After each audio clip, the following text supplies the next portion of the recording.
Alors, écriture fractionnaire en écriture décimale. Eh bien, c'est bien simple. Je vais donc vous faire de nouveau l'ancienne méthode un peu de quand j'étais petite et l'astuce qui peut être faite actuellement et qui va très vite. Alors, quand on dit 15 dixièmes, donc 15 dixièmes, on voit que c'est une fraction. Une fraction, on la repère quand il y a une horizontale qui sépare deux chiffres. Eh bien, c'est très simple. Vous calculez le nombre de zéros qu'il y a dans le dénominateur. Donc, dénominateur, numérateur. Ici, on a 1. Donc, 15 dixièmes, on a 1 zéro. Donc, on va mettre en fait la virgule après le premier chiffre de droite. C'est-à-dire 1,5. 150 dixièmes, on a toujours qu'un zéro. Donc, on va mettre la virgule ici. Ça va faire 15. 1500 dixièmes, on a un zéro, donc on va mettre là, donc ça fera 150. Ok? Bon, là vous me voyez.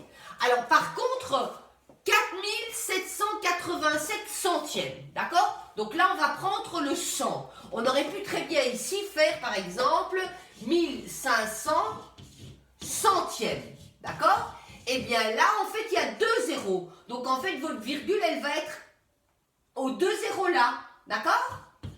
Donc, 2 zéros, donc ça va vous faire 15. Donc, je vais essayer de vous expliquer avec des chiffres plus complexes. 4787 centièmes. Qu'est-ce qu'on voit?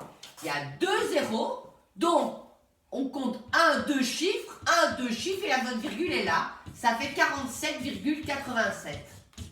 Ici, millième, donc 6225 millièmes. Il y a combien de zéros? 1, 2, 3. Donc, on prend le chiffre 1, 2, 3 et vous mettez votre virgule ici. Est égal 6225. Voilà. Donc, vous avez compris? Vous calculez combien de zéros il y a dans le dénominateur. Bien entendu, quand c'est des centièmes, des dixièmes ou des millièmes. Hein. Donc, ça, c'est la première phase que je vous explique. Vous comptez 1, 2. Donc, au-dessus, eh ben, 1, 2, vous mettez votre virgule. Mais vous commencez pas par là, par la droite. OK? 1, 2, 1, 2, 1, 2, 3, 1, 2, 3. Hop, je mets la virgule. Voilà. C'est aussi simple que ça. Bonne journée.